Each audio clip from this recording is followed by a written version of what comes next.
Assalamualaikum warahmatullahi wabarakatuh. Apa kabarnya anak-anakku? Alhamdulillah ya, kita dalam keadaan sehat walafiat. Kita akan belajar tematik ya hari ini. Sebelum belajar, marilah kita membaca basmalah dulu. Bismillahirrohmanirrohim. Kalian tadi sudah mempelajari tematik pembelajaran 5 tentang metamorfosis ya. Metamorfosis atau hewan metamorfosis. Oke, di sini ada hewan yang termasuk golongan mamalia yang mengalami metamorfosis, diantaranya adalah reptil, burung, ikan ya. Terus kupu-kupu ya. Metamorfosis dibedakan menjadi dua, yaitu metamorfosis sempurna dan metamorfosis tidak sempurna. Yang disebut metamorfosis sempurna adalah bentuk hewan yang baru menetas berbeda dengan induknya, seperti kupu-kupu, katak. Dan yang kedua, metamorfosis tidak sempurna, yaitu bentuk hewan yang baru menetas mirip dengan induknya, tetapi ada bagian-bagian tubuh yang belum terbentuk, misalnya sayap, contohnya capung, kecoa. Nah, akan kita bahas hari ini adalah pembelajaran 6 ya. Di sini kita lihat halaman 43. Di sini ada perubahan ekosistem.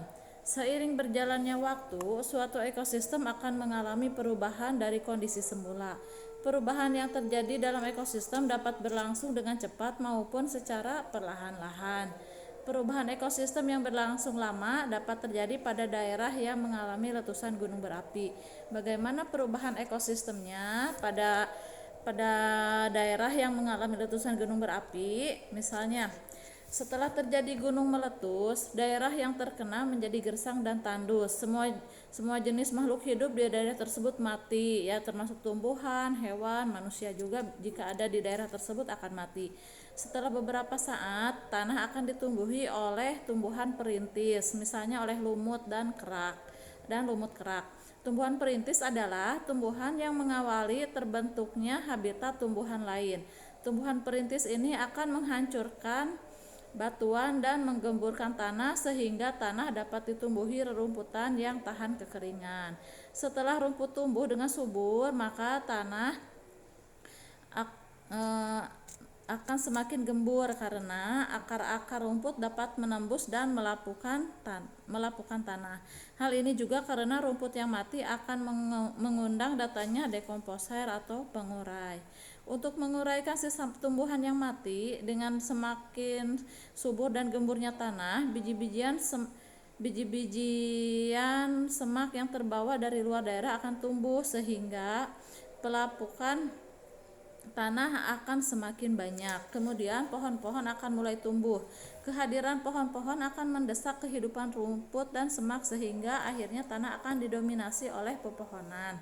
Sejalan dengan perubahan jenis tumbuhan yang hidup, hewan-hewan yang menghuni daerah tersebut juga akan mengalami perubahan atau akan banyak didatangi hewan-hewan ya, seiring dengan tanahnya yang subur. Perubahan ekosistem dapat terjadi secara alami akibat kegiatan manusia. Perubahan secara alami misalnya disebabkan oleh perubahan musim dan bencana alam seperti gunung meletus, kebakaran hutan, tsunami, tanah longsor, dan banjir. Sementara itu, perubahan ekosistem akibat kegiatan manusia, misalnya penebangan hutan dan pencemaran lingkungan. Contoh perubahan ekosistem yang disebabkan oleh kegiatan manusia adalah sebagai berikut. Untuk memenuhi kebutuhan hidupnya, manusia mengolah lingkungan untuk mengambil sumber daya alamnya. Misalnya, manusia menebang pohon di hutan untuk mendapatkan kayu atau lahannya dijadikan perkebunan. Ekosistem akan mengalami perubahan dari ekosistem hutan menjadi ekosistem perkebunan. Sekarang kita beralih ke halaman 45. Di sini yang kini aku tahu. Di suatu tempat yang tandus seperti tadi ya, daerah yang sudah kedapatan gunung meletus ya, di mana tidak ada satupun tumbuhan yang hidup di sana. Nah, tumbuh-tumbuhan mati, makhluk hidup mati ya.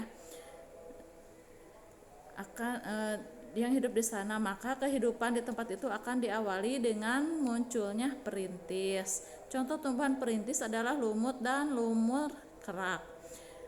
Lumut dapat tumbuh pada bebatuan serta dapat memecahnya sehingga dari bebatuan akan tersedia berbagai mineral yang dapat mendukung kehidupan tumbuhan selanjutnya. Tumbuhan lumut mengeluarkan asam yang dapat menghancurkan bebatuan. Tumbuhan lumut yang telah mati juga akan menjadi sumber organik di dalam tanah yang dapat dimanfaatkan oleh tumbuhan yang hidup selanjutnya.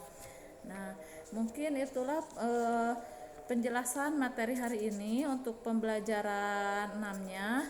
Dan untuk tugas hari ini silakan dikerjakan evaluasi bab 1-nya halaman 50 sampai dengan halaman 52 dan seperti biasa disetorkan via WA ke Bu Nuni. Terima kasih. Kita akhiri hari ini dengan membaca hamdalah. Alhamdulillahirabbil alamin. Wassalamualaikum warahmatullahi wabarakatuh.